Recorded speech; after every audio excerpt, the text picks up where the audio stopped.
ഞാൻ 2 ദിവസം മുമ്പ് ഞങ്ങളുടെ ജീവിതത്തിൽ സംഭവിച്ചതായിട്ടുള്ള വലിയൊരു സംഭവത്തെക്കുറിച്ചാകുന്നു ഞാൻ പറയുന്നത്. ദൈവനാമമഹത്വത്തിനായിട്ട് മാത്രം ഇതായിത്തീരുവാനായിട്ട് ദൈവം കൃപ ചെയ്യട്ടെ. വേറെ ഒന്നിനും വേണ്ടിയല്ല. കർത്താവ് എത്ര അതിശയകരമായിട്ട് ഒരു പ്രാവശ്യം കൂടെ ഞങ്ങളുടെ ജീവിതത്തിൽ അത്ഭുതം പ്രവർത്തിച്ച് ഞങ്ങളെ വിടുവിച്ച ആ ദൈവത്തെ ഞാൻ സ്തോത്രം ചെയ്യുന്നു. 2 ദിവസം മുമ്പ് ഞങ്ങൾ എറണാകുളത്തായിരുന്നു. ഇവിടെ രാത്രിയിൽ ഞങ്ങൾ കിടന്നുറങ്ങിയ സമയത്ത് ഒരു 2:30 ആയി കഴിഞ്ഞപ്പോഴത്തേനും റിജിക്ക് പുറത്ത് വലതുവശത്ത് ഒരു വേദന വന്നു. അത് ഗ്യാസാന്ന് വിചാരിച്ചുകൊണ്ട് ഒന്നും ചെയ്തില്ല വലുതായിട്ട്. അത് 4 മണിയായപ്പോൾ കുറച്ചുകൂടെ കൂടി.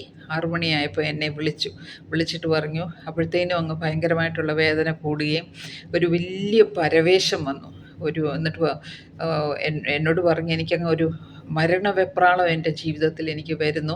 അതുകൊണ്ട് നീ എളുപ്പം ചെന്ന് എൻ്റെ സിസ്റ്ററിനെ വിളിക്കാൻ പറഞ്ഞു. അവിടെ താമസിച്ച് സിസ്റ്ററിനെ വിളിച്ചിട്ട്, ഞങ്ങൾ കൊടുങ്ങല്ലൂർ എന്ന് പറഞ്ഞൊരു സ്ഥലത്തായിരുന്നു. അവിടെ ഞങ്ങളുടെ ഫാമിലി ഗെറ്റ് ടുഗദറായിട്ട് എല്ലാവരും കൂടെ ആയിരുന്നു.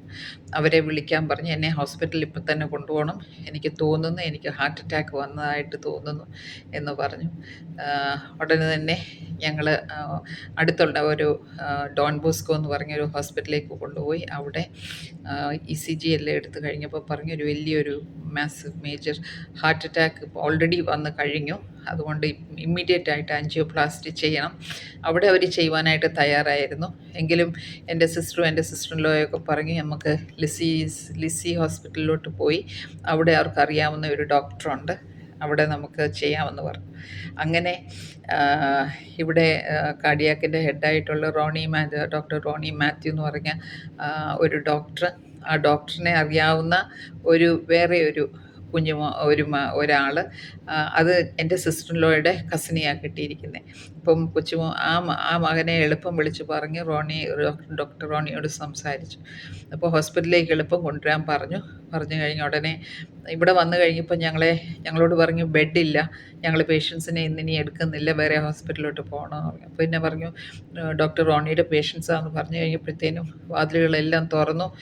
അതുപോലെ തന്നെ ആ സമയം 7:30 ആയപ്പോഴത്തേനും ഇമ്മീഡിയറ്റ് ആയിട്ട് റോണി ഡോക്ടർ താഴെ വന്നു പറഞ്ഞു, ഒരു ഫോമോ ഒന്നും വേണ്ട, no formalities at all, I want him in cath lab in 5 minutes, immediate ആയിട്ടുള്ള ആൻജിയോപ്ലാസ്റ്റി ചെയ്യണമെന്ന് പറഞ്ഞു. അതുകൊണ്ട് അവിടെ ഒട്ടും ടൈം വേസ്റ്റ് ചെയ്യാതെ, it was an emergency case എന്ന് പറഞ്ഞു കഴിഞ്ഞാൽ ഓൾറെഡി ഇത്രയും താമസിച്ചായിരുന്നു. ഓരോ മിനിറ്റ് താമസിക്കും തോറും വേറെ വലിയ പ്രോബ്ലം, സെക്കൻഡ് ഹാർട്ട് അറ്റാക്ക് വരാനോ അല്ലെങ്കിൽ വലിയ പ്രോബ്ലം ആയിരുന്നു. ഇമ്മീഡിയറ്റ് ആയിട്ട് 1 മണിക്കൂറിനകം നേരെ മാളി കൊണ്ടുപോയി ആൻജിയോപ്ലാസ്റ്റി ചെയ്ത ഉടനെ വലിയൊരു ബ്ലോക്കായിരുന്നു. അത് 100% ഫുള്ളായിരുന്നു, 100% ബ്ലോക്കായിരുന്നു. അത് ഒരെണ്ണേ ഉള്ളായിരുന്നാലും. അപ്പം ഇത് ചെയ്യുന്നതിന് മുമ്പ് ഡോക്ടർ എൻ്റെ അടുത്ത് വന്ന് പറഞ്ഞു, ഞങ്ങൾക്കറിയത്തില്ല ഇത്രയും ഇത് ചെയ്യാനൊക്കും. ബിക്കോസ് ഓൾറെഡി ഹാർട്ട് അറ്റാക്ക് രാത്രി 2:30 ആയപ്പോൾ വന്നതാകുന്നു. ഇത്രയും മണിക്കൂറുകളായപ്പോൾ 7 മണിക്കൂറൊക്കെ ആയി. അപ്പോഴത്തേനും അത് ഒത്തിരി ലേറ്റായി. അതുകൊണ്ട് മക്കളെ ഒന്ന് അറിയിച്ചേക്കണം, ഇങ്ങനെ വലിയ ഹാർട്ട് അറ്റാക്ക് വന്നതുകൊണ്ട് വന്നിരിക്കുകയെന്ന് കുഞ്ഞുങ്ങളെ അറിയിക്കണം. അതുപോലെ എന്നോട് പറഞ്ഞു, എന്നാൽ കഴിയാവുന്നത് മുഴുവൻ ഞങ്ങളെല്ലാവരും സഹായിക്കാം എന്ന് പറഞ്ഞു. അപ്പോൾ ഒട്ടും ഹോപ്പ് തരാതെ ഡോക്ടർ അങ്ങ് അകത്തോട്ട് പോയെ. ഏതായാലും 1 hourനകം അത് ചെയ്ത് കഴിഞ്ഞിട്ട് തിരിച്ചു വന്ന് എന്നോട് പറഞ്ഞു, ഞങ്ങളോടെല്ലാം പറഞ്ഞു, he was able to do it, but only thing is that because we delayed we took about 6 hours, 7 hours. Actually, we took എന്ന് പറഞ്ഞു കഴിഞ്ഞാൽ we didn't know it was a heart attack. We thought it may be gas or some other muscular problem. So that's the reason why we got delayed. But in any case, there was a delay of 6 to 7 hours. So one part of his heart is damaged. And to heart, it will revive by itself, but it will take time. But then we were able to അത് stent ഇടാനായിട്ട് ഒത്തു. അതുകൊണ്ട് ദൈവം കൂടെ ഉണ്ടായിരുന്നു എന്ന് doctor പറഞ്ഞു. എനിക്ക് സത്യമായിട്ടും എനിക്ക് പറയുവാനുള്ളത്, എറണാകുളം എന്നുള്ള സ്ഥലത്ത് ഞങ്ങൾക്ക് ഡോക്ടേഴ്സിനെയോ ഹോസ്പിറ്റൽസിനോ വലുതായിട്ടൊന്നും അറിയത്തില്ലായിരുന്നു. പക്ഷേ എൻ്റെ ബ്രദേഴ്സും സിസ്റ്റേഴ്സൊക്കെ ഇവിടെ ഉണ്ട്. അവർക്കെല്ലാം എല്ലാവരെയും അറിയാം. അങ്ങനെ അതുപോലെ എൻ്റെ വീട്ടിലുള്ള 6 ഫാമിലി 6 പേര് 12 പേര് ഞങ്ങളെല്ലാവരും കൂടെ ഒരുമിച്ചായിരുന്നു. അപ്പോൾ ഇങ്ങനെയൊരു അസുഖം വന്ന ഉടനെ എല്ലാവരും ഉണ്ടായിരുന്നു കൂടെ, ഞങ്ങളുടെ കൂടെ. അത് ഒരു fact.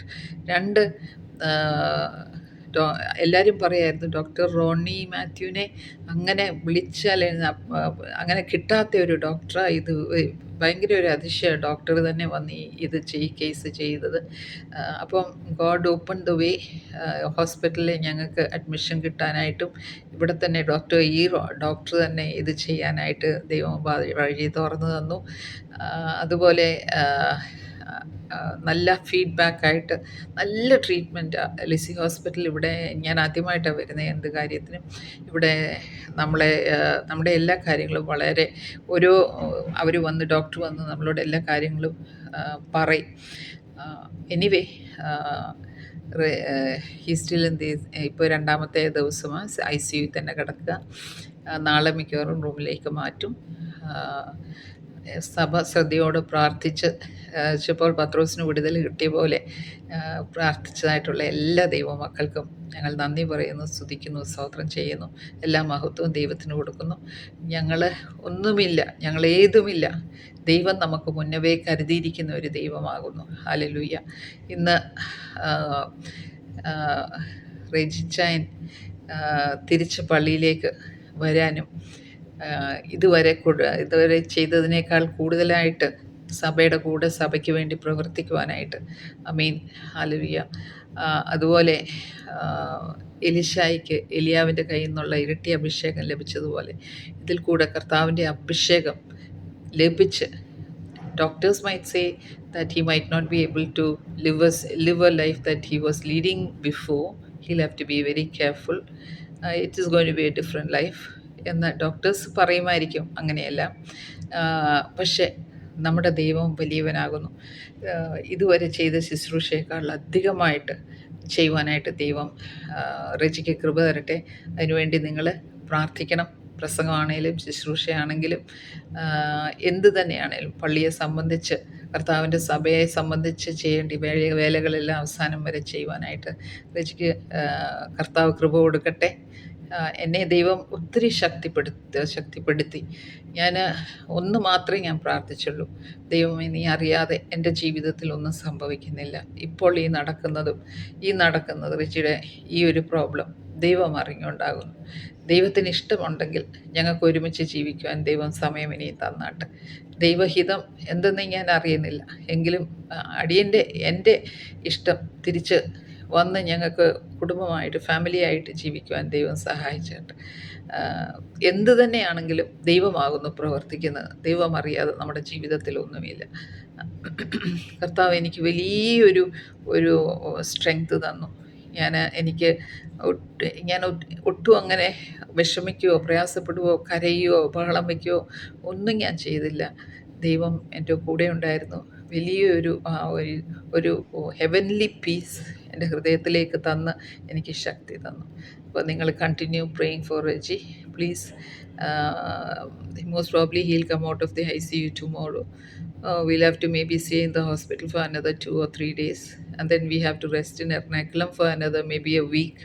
Then only we can get back to Coimbatore. So life is going to be slightly different, but I'm sure God will give us the grace to go through it. Thank you.